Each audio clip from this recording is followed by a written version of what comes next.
Hey there, I am Zara Fagan, PhD. I am the author of Minimalist Homeschooling, and I'm here to talk today about a business principle that we can apply to our homeschools to sort of homeschool like a boss. So this goes along with a podcast on the Simple as a New Smart podcast, where I talk about all sorts of techniques for homeschooling more like a boss. So if you're new here, I'm a homeschooling mother of four, and with my husband, we own businesses as well. And so I like to take homeschooling and create processes that help to simplify, streamline, and are focused on value. So I know that homeschooling can be very overwhelming and very exhausting from my own experience. And so I am here to trade that in for confidence and clarity and a little bit of margin in our days. So if that sounds good to you, you're in the right place. Go ahead and subscribe now so you don't miss anything, but let's talk about this 80-20 rule. So the 80-20 rule was first observed by an Italian economist. I'm going to butcher his name because I don't speak Italian at all. It's something like Vilfredo Pareto. Pareto is his last name, so it's the Pareto principle, the Pareto rule, or if you don't speak Italian like me, the 80-20 rule. It was observed by him that 20% of the population was contributing 80% of the wealth. And it turns out that this 80-20 proportion seems to carry over to many things in our world. The idea is that the output is not equal to the input.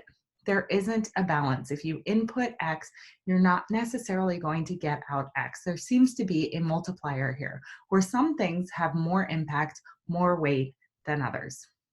In business, we would say that 20%, our top 20% clients or accounts contribute 80% of the revenue. So in a business, you would then focus on those 20% in order to enhance your revenue more quickly and more easily with the least amount of effort. So we can definitely take this idea to our homeschool if we consider that 80% of the learning that is going on in our homeschool likely comes from the top 20% of our resources. So I'm going to say that again, 80% of the outcome of the learning in our homeschool likely comes from about 20% of our input, 20% of the resources that we're using, whether those resources are field trips, videos, books, workbooks, read alouds, you name it, there are all sorts of options. Our job as homeschoolers is to look at what is the top performing 20% in our homeschool. And you can see that if we maximize that, we're not only simplifying our homeschool, but we're actually going to improve the impact of what we do. So let me give you an example. If we take our children on field trips once a week, typically, that would be 20% of our week.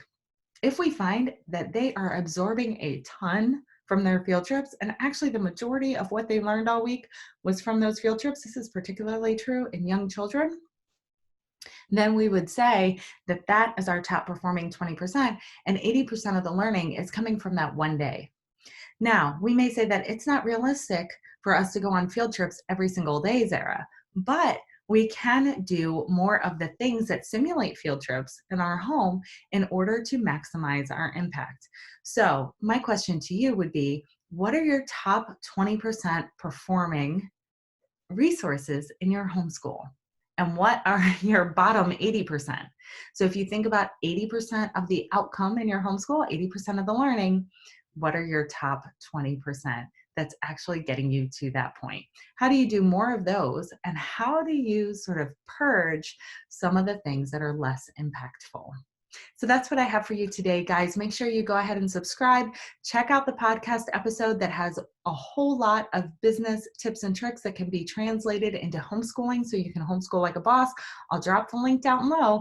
Can't wait to hear your comments. Recommend this to a friend, and I will talk to you soon. Wishing you all the simple things. Bye now.